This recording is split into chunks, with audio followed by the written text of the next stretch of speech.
आपलं विधिमंडळाचं अधिवेशन सुरू झालं आणि त्याचा आजचा दुसरा आठवडा आहे. आठवड्यातला दुसरा दिवस आहे. अध्यक्ष महोदय, विरोधी पक्षाच्या वतीनं आम्ही या कामकाजामध्ये 100% आपलं योगदान पण आणि आम्ही आमचं सहकार्य देखील आपल्याला देतो आहोत. आज आपल्या देशाचे चीफ जस्टिस सरन्यायाधीश आपल्या या विधिमंडळाला भेट देण्याकरता येणार आहेत आणि आपण त्यांच्या सत्काराचं आयोजन देखील केलेलं आहे आणि त्यामध्ये आम्ही सगळे सहभागी देखील होणार आहोत. परंतु या निमित्ताने एक विषय माननीय मुख्यमंत्री महोदय मी मांडायला उभा आहे. आपण तो ऐकून घेतला पाहिजे, आपण गांभीर्याने त्याच्यावर विचार केला पाहिजे. आज देशाचे चीफ जस्टिस येत असताना आज महाराष्ट्राचं विधिमंडळ त्यांचं जेव्हा स्वागत करेल तर त्या स्वागताकरता या विधानसभेचे विरोधी पक्ष नेता ही जागा मोकळी असणार आहे आणि विरोधी पक्ष या नात्यानं त्यांचं स्वागत होणार नाहीये. खरं तर आपण खूप सर्वजण सौदार्य वातावरणामध्ये काम करतोय.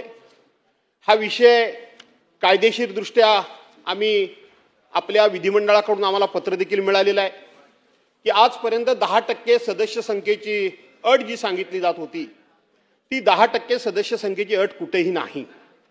पहिले लोकसभेचे अध्यक्ष दादासाहेब मावळणकर यांच्या काही त्यावेळच्या निर्णयाचा रेफरन्स दिला जात होता. त्या सगळ्यावर चर्चा झालेली आहे आणि आपल्याकडून विधिमंडळाकडून मला पत्र देखील आलेलं आहे.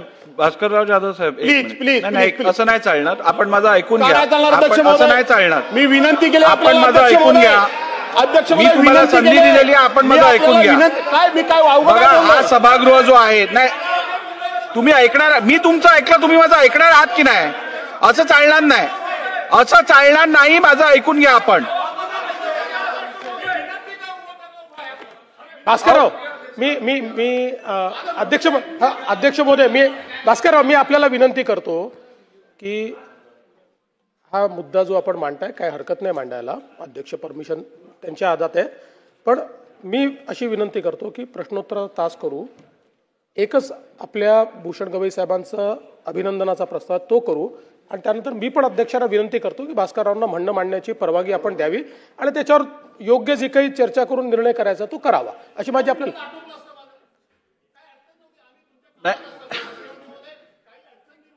मी आपल्याला बोलायची संधी देतो, परंतु एक गोष्ट रेकॉर्डवर आणणं अत्यंत आवश्यक आहे.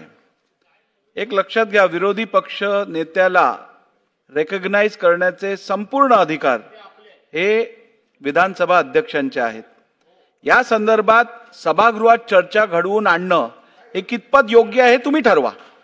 हे माझे अधिकार असताना ह्या संदर्भात तुम्ही माझ्या दालनात येऊन मला भेटलेला आहात. या संदर्भात मी आपल्याबरोबर चर्चा केलेली आहे आणि योग्य निर्णय मी योग्य वेळेला घेणार हे पण आपल्याला आश्वासित केलंय.